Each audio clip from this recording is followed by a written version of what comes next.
बिस्मिल्लाहिर्रहमानिर्रहीम। अस्सलाम वालेकुम स्टूडेंट्स। आज की वीडियो में हम स्टार्ट करने वाले हैं चैप्टर नंबर 12। ठीक है, चैप्टर नंबर 12 जो है क्लास 10th का, इसमें थ्योरम्स हैं और पेपर में इन थ्योरम्स में से एक थ्योरम आता है आपको 8 नंबर का। तो थ्योरम जो है उसका इंट्रोडक्शन तो आप 9th क्लास में अच्छी तरह पढ़ चुके हैं, लेकिन फिर भी मैं दोबारा से बता देती हूँ। थ्योरम एक ऐसी स्टेटमेंट होती है जो पहले से प्रूव्ड है, ठीक है ना, प्रूव्ड है स्टेटमेंट। आपने सिर्फ इसको अंडरस्टैंड करना है और फिर इसको लर्न करना है ताकि आप इसे पेपर में राइट कर सको। यानी आपने एक्चुअली कॉन्सेप्ट जो है वो लेना है और फिर उसको एज इट इज लर्न भी कर लेना है, मेमोरी में स्टोर करना है, क्योंकि आपने इसको पेपर में जाके लिखना है एज इट इज। तो स्टार्ट करते हैं। हमारा जो थ्योरम है पहला चैप्टर नंबर 12 का, इसके स्टेटमेंट है, कहते थे major of central angle of a minor arc. ठीक है, central angle minor arc of a circle is double that of angle subtended by major arc। उसने दो टर्म्स जो है वो यहाँ पे यूज किए, तीन। एक जो है वो मेजर आर्क की, एक माइनर आर्क की, और उसके साथ साथ उसने जो सेंट्रल एंगल है उसकी जो है वो यानी टर्म यूज किया। तो पहले मैं आपको बताती चलूँ, ये देखेंगे एक सर्कल ले लिया, इसमें अगर मैं इतनी आर्क लेती हूँ तो माइनर है, इतनी ले लेती हूँ माइनर है, इतनी यहाँ से स्टार्ट करके ना, इतनी ले लेती हूँ तो भी माइनर, इतनी ले लूंगी तो ये सेमी आर्क हो जाएगी। ठीक है, इतनी कर लूंगी तो मेजर। यानी कि एक आर्क जब आधे सर्कल से बड़ी हो जाती है, ठीक है, यानी उसकी आर्क आपको पता है सर्कमफेरेंस का पार्ट होती है, तो आधे सर्कमफेरेंस से जो आर्क बड़ी होती है उसको हम मेजर आर्क कहते हैं, और जो आधे सर्कल से छोटी होती है उसको हम माइनर आर्क कहते हैं। तो सेंट्रल एंगल जो है ये यहाँ पे सेंटर पे बनने वाला एंगल होता है, ठीक है ना। ये जो एंगल बना ये सेंट्रल एंगल है, ये बाहर वाली साइड पे एंगल बन रहा है ना, तो ये भी सेंट्रल एंगल है। और अगर यहाँ पे कोई एंगल बन रहा है यहाँ पे सर्कमफेरेंस पे, जैसे ये देखें, ये मैंने यहाँ पे एंगल बना दिया, तो ये एंगल जो है इसको हम कहते हैं सर्कम एंगल, क्योंकि ये सर्कमफेरेंस पे बना है। ठीक हो गया। तो स्टार्ट करते हैं हम इसको, अपने थ्योरम को। थ्योरम में सबसे पहले आपको क्या करना है, डायग्राम बनानी है। तो डायग्राम हम स्टेटमेंट को देख के बनाते हैं। स्टार्ट करते हैं इसको। हमें फर्स्ट ऑफ ऑल जो है वो एक सर्कल चाहिए और उस सर्कल में हमें सेंट्रल एंगल चाहिए। तो ये हमने एक सर्कल बना लिया, ठीक है, ये हमारे पास एक सर्कल है, ये इसका सेंटर है O। अब हमने क्या किया, एक हमने लेना है सेंट्रल एंगल, ठीक है, तो ये हमने ले लिया सेंट्रल एंगल, ये वाला, यानी इस आर्क से बनने वाला ये सेंट्रल एंगल है माइनर आर्क से, इसको हम कह लेते हैं A और इस पॉइंट को हम कह लेते हैं C। अब देखिए स्टूडेंट्स, हमने क्या किया, इसी आर्क से हमने जो है वो सर्कम एंगल भी लेना है, यानी यहाँ पे बनने वाला एंगल लेना है हमने। तो हम क्या करते हैं कि यहाँ से पहले हम ऐसे ना सीधी लाइन पास करते हैं, बिल्कुल सीधी इस तरह से, और इसको हम क्या लेते हैं B और इस पॉइंट को क्या लेते हैं D। अब इसको हमने A से मिला दिया और इसको हमने मिला दिया C से, तो ये एक एंगल बन गया। अब हम इन एंगल्स का नाम रख लेते हैं, ठीक है, ये पॉइंट O है, ये जो यहाँ पे एंगल है इसको हम कह लेते हैं 1 और यहाँ वाले को कह लेते हैं 2, इसको कह लेते हैं 3, और ये वाला जो अंदर वाला एंगल है इसको कह लेते हैं 4, और जो एंगल ये है इसको हम कह लेते हैं 5 और इसको कह लेते हैं 6। यानी जो 6 एंगल्स हैं इनको हमने यानी यहाँ पे डायग्राम में शो कर लिया, क्योंकि ये हमने यूज करने हैं अपने थ्योरम में। तो सबसे पहले थ्योरम का पार्ट आपको पता है, ये हमारे पास एनंसिएशन है, यानी कि स्टेटमेंट है। स्टेटमेंट को आपको पता है कि एनंसिएशन कहते हैं। अब अगली जो चीज हमने लिखनी है वो है गिवन। तो गिवन में हमारे पास एक सर्कल है, ठीक है, और सर्कल जो है इसमें हमारे पास O है, ठीक है, एक सर्कल है हमारे पास, circle is with centre O, with centre O, at O लिख लें, एक सर्कल है। उसके बाद देखिए यहाँ पे हमारे पास ये हमारे पास सेंट्रल एंगल है और इसका नाम है AOC। तो हम लिखेंगे where major angle AOC is central angle,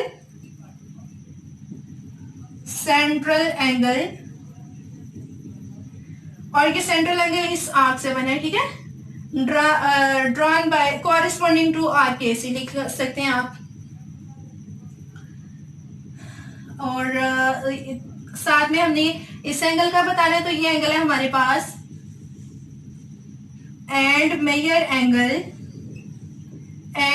angle, इस एंगल का क्या नाम है, ABC इज सर्कम एंगल, ठीक है। मैंने आपको बता दिया कि इसको सर्कम एंगल क्यों कहते हैं। अच्छा स्टूडेंट्स, यहाँ पे ना हम एक और चीज मेंशन करते हैं कि हमारे पास आर्क है ना, AC is an arc of circle, तो माइनर आर्क, तो यहाँ पे हम लिख लेते हैं AC इज माइनर आर्क, ठीक है, विद ऑफ सर्कल भी लिखेंगे, विद सेंटर एट O, ठीक है। तो ये हमारे पास जो है ये गिवन हो गया। अब हमने लिखना है टू प्रूव, यानी कि हमें प्रूव क्या करना है। ये जो चीजें हमें पता थी ना उनको हमने गिवन में लिख लिया। अब यहाँ पे टू प्रूव का देखें, हमने ये प्रूव करना है कि measure of central angle of minor arc is double than that of angle subtended by major arc, यानी मेजर आर्क से जो एंगल बनता है उससे ये जो माइनर आर्क से बनने वाला एंगल है ये डबल है, यानी इस एंगल को 2 से मल्टीप्लाई करो तो ये वाला एंगल बनता है। तो टू प्रूव है हमारे पास मेजर एंगल, ये सेंट्रल एंगल है ना, तो AOC is double of measure angle ABC, ये हमने लिख लिया सर्कम एंगल। टू प्रूव लिख लिया। अब हमने करनी है कंस्ट्रक्शन। तो कंस्ट्रक्शन में आपने देखा था हमने सिर्फ और सिर्फ ये जो है ना पॉइंट B इसको D से मिलाया था, ठीक है। Join B to D, B को D से मिलाएं एंड राइट द एंगल्स, और फिर हमने एंगल्स के नाम खुद से लिखे, तो राइट एंगल्स, एंगल हमने कौन से राइट किए, मेजर एंगल 1 2, बल्कि चाहे आप 1 2 3 ना लिखे, angle 1 angle 2 angle 3 up to angle 6, ये सारे एंगल्स जो है वो हमने लिखे हैं खुद से। तो हमने जो है वो गिवन भी लिख लिया, उसके बाद हमने टू प्रूफ भी लिखा, उसके बाद हमने कंस्ट्रक्शन भी लिखी। तो अब हमारा जो लास्ट वाला पार्ट होता है थ्योरम का, जिसमें हम प्रूफ करते हैं, प्रूफ जो है उसको लिखते हैं हम आगे इस पार्ट पे, ठीक है। इस साइड पे हमें लिखनी है स्टेटमेंट्स, और ये जो राइट साइड है इस पे हमने अपनी स्टेटमेंट्स की रीजंस लिखनी है। तो स्टार्ट करते हैं अब इस पार्ट को।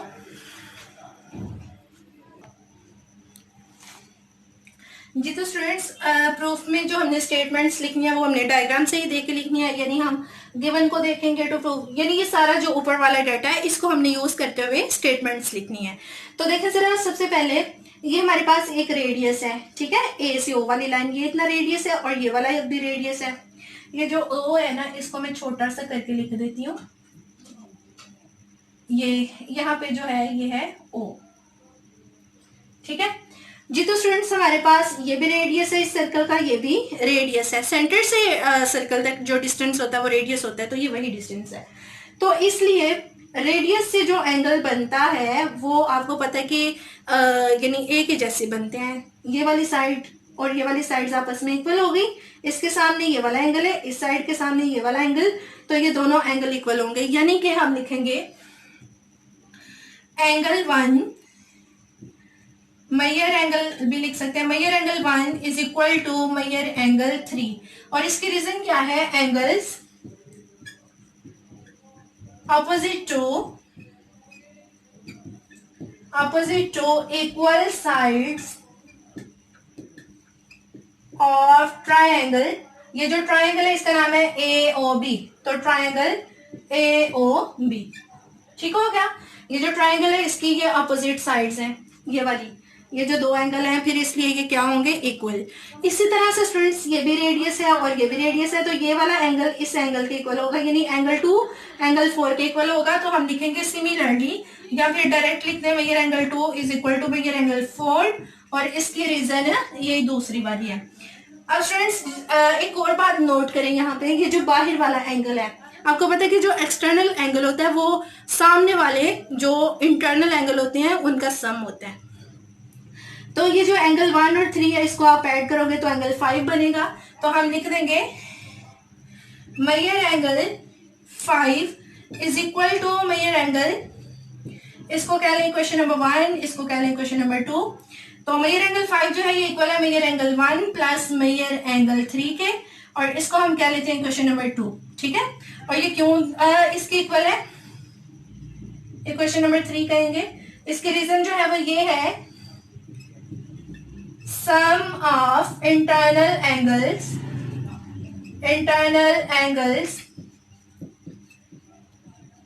इज इक्वल टू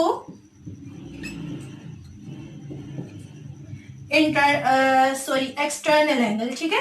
यानी अंदर वाले एंगल्स जो होते हैं ना ट्राइंगल के अंदर, उनको जब आप ऐड करते हो तो बाहर वाला एंगल बनता है। तो इसी तरह से ये वाला एंगल जो है ये इन दोनों को ऐड करके बनेगा, यानी 2 और 4 को, ठीक है। तो हम लिखेंगे सिमिलरली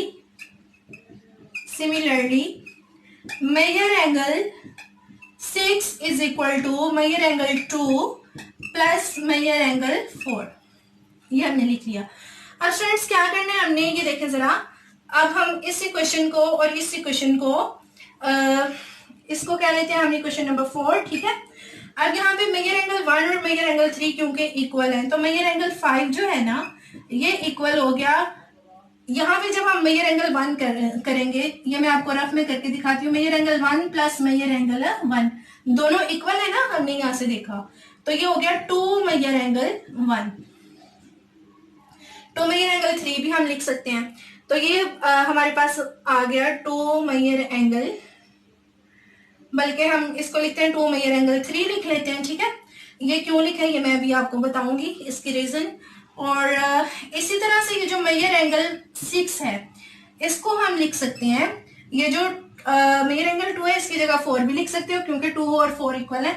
तो ये बनेगा फिर 2 मेजर एंगल 4, यानी कि देखें ये दोनों सेम एंगल्स है ना, ये जब ऐड होंगे तो इनको 2 मेजर एंगल 2 भी लिख सकते हैं हम, और 2 मेजर एंगल 4 भी लिख सकते हैं। तो यहाँ पे मैंने लिख लिया 2 मेजर एंगल 4, और ये किस रीजन से लिखा, इन दोनों इक्वेशंस को देख के 1 और 2 को। तो यहाँ पे हम लिखेंगे फ्रॉम 1 एंड 2 जी। तो स्टूडेंट्स अब यहाँ पे ये हमारे पास जो है ना बन गई है। इनको हम कह लेते हैं, इस इक्वेशन को हम कह लेते हैं 5 और इस इक्वेशन को हम कह लेते हैं 6, ठीक है। तो अब फ्रॉम इक्वेशन नंबर 5 एंड 6 इन दोनों को हम ऐड करते हैं, ठीक है, 5 और 6 को। तो जो राइट साइड है वो राइट साइड में ऐड होगी, यानी measure angle 5 plus measure angle 6 is equal to ये हमने लेफ्ट में ऐड की। अब हम राइट साइड को राइट साइड में ऐड करेंगे, यानी 2 measure angle 3 plus 2 measure angle 4। इस तरह से हमने लिखा। अब दोनों में से हमने 2 जो है उसको लेना है कॉमन। तो यहां से 2 जब कॉमन आया, ब्रैकेट में आएगा measure angle 3 plus measure angle 4, और यहाँ पे आ गया measure angle 5 plus measure angle 6। तो इसके सामने ये हमने कैसे लिखा, by adding equation number 5 and equation number 6। तो यहाँ पे यही लिखेंगे, adding equation number 5 and equation number 6, ठीक हो गया। तो फाइनली स्टूडेंट्स ये 5 और जब 6 को आप ऐड करोगे तो ये वाला एंगल बनेगा, यानी मेजर एंगल AOC। तो हम यहाँ पे लिखेंगे मेजर एंगल AOC, 2 की जगह 2, और 3 और 4 को जब आप ऐड करोगे तो ये वाला एंगल बनेगा जो कि है मेजर एंगल ABC। तो यहाँ पे हम लिख देंगे 2 मेजर एंगल ABC। तो जो हमने प्रूव करना था, यही प्रूव करना था, measure angle AOC is equal to 2 measure angle ABC। हमारी जो स्टेटमेंट थी वो प्रूव हो गई। तो ये था स्टूडेंट्स थ्योरम नंबर 1, ठीक है। तो अगले वीडियो में इंशाल्लाह हम डिस्कस करेंगे दूसरा थ्योरम। इसको आपने अच्छे से समझ के तो याद करना है, ठीक है। आपने मतलब इसका जो सारा मेथड है उसको आपने याद रखना है। मिलते हैं अगली वीडियो में, तब तक के लिए अल्लाह हाफिज।